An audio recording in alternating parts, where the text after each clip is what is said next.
All right, guys. Thank you for having me. My name's Oscar.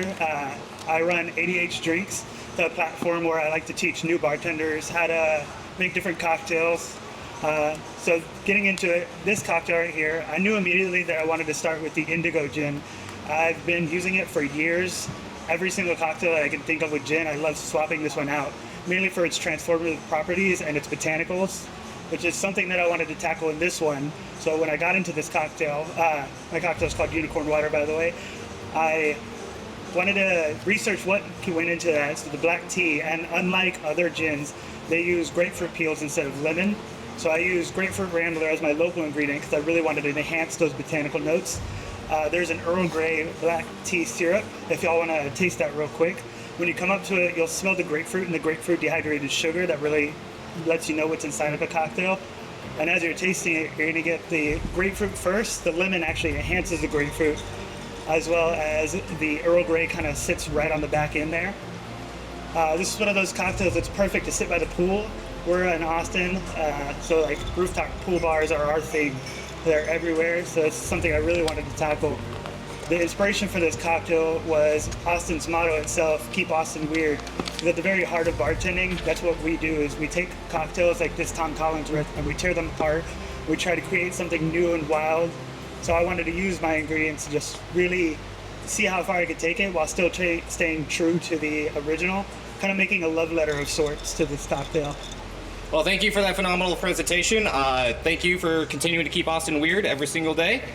Without any further ado, I'm going to go ahead and turn it over to the judges, and they'll ask you a couple questions, all right? The tea bag, you said that was for the aroma. Is there any other reasons you use that? I kind of wanted to call back to the Earl Grey tea syrup as well and signal that we kind of made a sparkling tea in the cocktail. Love that. Why did you use indigo instead of the other ones? Indigo has been my favorite for a really long time. I had somebody introduce it to me in my first bar where I pretty much learned everything. And they were like, this is really great gin, it's purple, and like that's a wow factor for itself. So I started taking like Southsides and Vespers and any drink I could think that had gin in it. It was like, let's try it with the purple one. Not only is the color's great, but the flavors are great. It's good. I like that it's light and refreshing. I think it ties in with your story about the Texas heat. Teabag, I kind of, you know, it's okay on the nose, but it's, I don't know, more of a hindrance in what otherwise is a very pretty cocktail.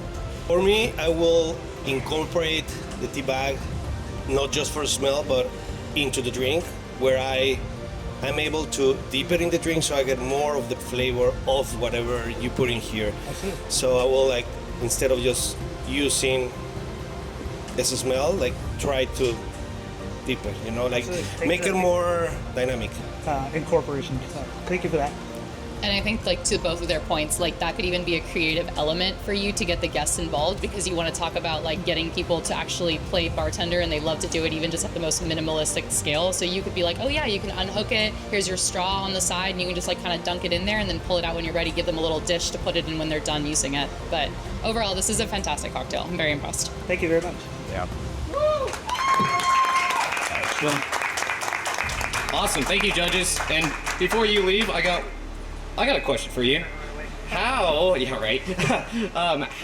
does your experience, specifically at the restaurant you work at, Dean's Italian Steakhouse, help shape your influence over this cocktail?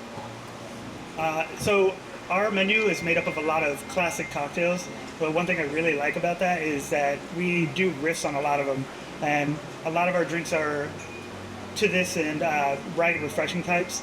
Not only because we're in summer, but I think that's what a guest perspective appeals to. People like something that's easy to sip on and you can finish it in about a second.